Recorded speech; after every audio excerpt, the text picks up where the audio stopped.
Welcome to the Explainer. You know those true scary stories you find online? The ones that just stick with you and give you a chill you can't quite shake? Well, today we're going to break down the formula they all seem to follow. We're talking about the common patterns that make them so terrifyingly effective. And really, it all boils down to that one big question, doesn't it? That split second where your brain is scrambling, trying to figure out if you should just be a little nervous or if you need to run.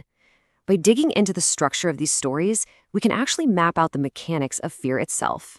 So, our analysis is going to follow 4 main stages. First, there's that initial feeling that something is just wrong. Second, the moment that threat becomes very, very real. Third, you've got the classic fight or flight response. And finally, we'll look at that creepy, unsettling aftermath. Okay, so let's dive right into stage 1. This is the absolute foundation of any good, scary story, where it all kicks off with one tiny detail that's just off. Yeah, see, the best of these stories, they don't start with some big jump scare. It's not a monster jumping out of a closet. It's way more subtle. It starts with this quiet little break from the everyday.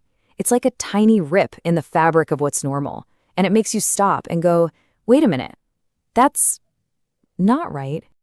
Okay, so take the story of someone house-sitting for their grandma. Picture it. You're all alone, it's the middle of the night, every door is locked. The first sign that something is wrong isn't a loud noise, it's a woman's voice just calmly saying hello from the porch. The fact that it's so polite, I don't know, that almost makes it even creepier, right? Or how about this one? A janitor working the night shift in a totally empty high school. He goes down to the basement, sees a bunch of mannequins covered up with cloths.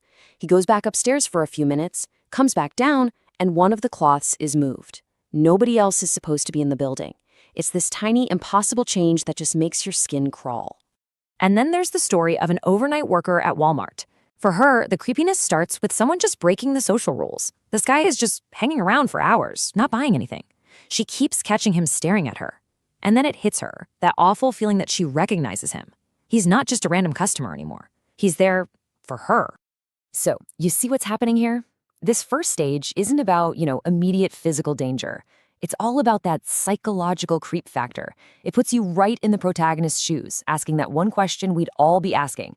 Am I going crazy or am I in real trouble? Okay, on to stage 2. This is where that little feeling of weirdness just explodes into something you can't ignore. It's a full-on, active threat. This is basically the point of no return.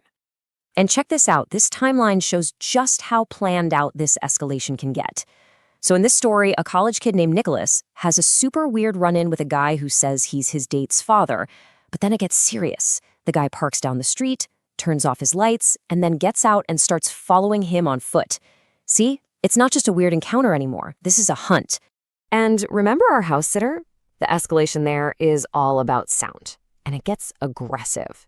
That quiet, creepy hello is gone. Now it's violent banging on the window. That presence that was just out there is now physically trying to get in. And with the Walmart employee, the danger becomes crystal clear when her stalker crosses a line, a literal line. He follows her into the dairy cooler, an employee's only area. That's it. That's the moment it's confirmed. He's not just some weirdo customer. He's breaking the rules specifically to get to her. There's no more ambiguity. This is real. So, all of this leads us to the climax, right? Stage 3. This is that heart-pounding moment where thinking goes out the window and pure instinct takes over. The protagonist has a split second to make a choice to survive, and it almost always boils down to one of two things. And here you can see those two responses, side by side. You've got confront, the house sitter yanking up the blinds and screaming, "I'm calling the cops," right at the woman's face. And then you've got escape, the Walmart employee pushing a whole box of eggs at her stalker, making a mess, creating a distraction just so she can run for it. The janitor's story? That's pure flight. He hears someone crawling in the air vents right over his head. He doesn't stop to think. He doesn't go looking. He just goes. His only priority is to get distance between him and whatever's up there. He runs, locks doors behind him, and gets the heck out of that building. But, the story doesn't just end when they get away. That brings us to our final stage. And honestly, this is often the most chilling part. It's all about the questions that are left unanswered, the psychological damage that sticks around long after the person is physically safe. Because a lot of the time, the scariest part is what you don't know. What about that mysterious woman who the grandma later says she saw watching her at the grocery store? Who was the person who vanished into the air vents, and how did they even get in there? And why did the security camera footage from the Walmart incident turn out to be nothing but static? These loose ends, they make you feel like the danger was never really over. And sometimes the aftermath is a direct attack, just a psychological one. Remember Nicholas, the college student? He gets away from his stalker, thinks he's safe, and then his phone buzzes with this absolutely vile message. Any shred of doubt he might have had about the guy's intentions? Gone. It proves his fear was 100% justified, and now the threat isn't on the street anymore. It's in his pocket. And look, even when the bad guy does get caught, the story's not over. The trauma's still there. In another story, a person who was followed home saw their attacker get arrested, but was left with the memory of him just screaming threats and pure unfiltered rage at them as he was being dragged away.